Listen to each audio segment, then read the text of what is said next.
Welcome, Joseph Gilgan, Ruth Negga, Hi. Gрэм МакТавиш. Hello. We're talking about Cassidy Tulip, and we're not supposed to say it, but let's all be honest. We know who he is, the Saint of Killers. All right, let's talk about Preacher, folks. The show is excellent.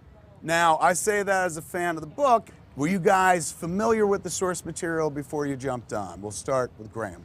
Yeah, I was like you. I was a huge fan of the books. I'd read them all when they first came out, and then I reread them. Yeah, so the opportunity to be in something like this was just a dream come true for me, really. Yeah, to be playing the Saint is something that I never ever imagined in my wildest dreams. So yeah. So for me, Tulip was sort of a new concept, and when I went back and read them, I did see that there was sort of differences. She's much more sort of proactive in our version, and she's less of a projection for other people's thoughts and feelings and emotions. And I think I just wanted to sort of update her a bit, you know.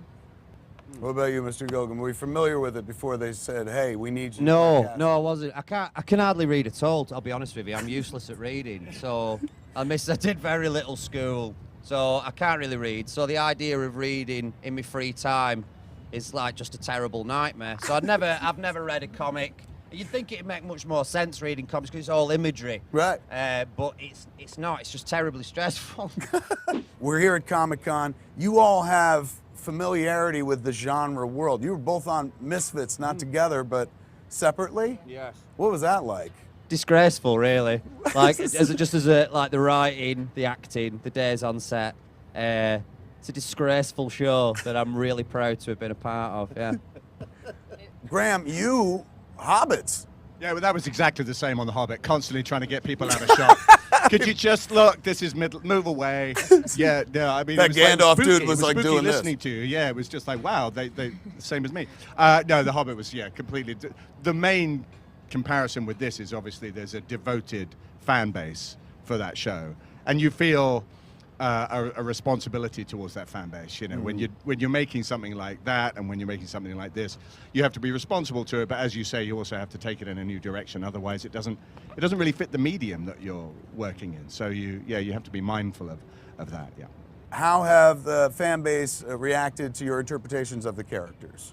Overwhelmingly positive, I think. I think that a lot of people have found Tulip and her sort of spark and vigor and energy refreshing, and sort of how tilted she is, and that she's allowed to be so. And I think female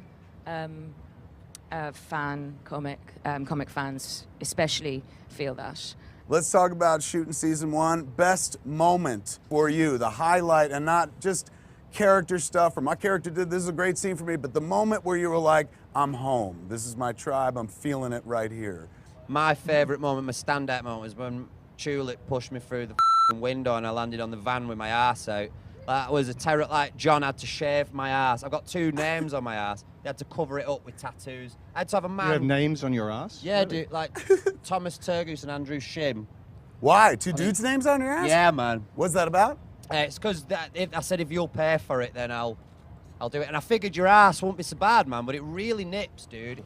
So that was my standout moment. That's when I realised I made it. Yeah.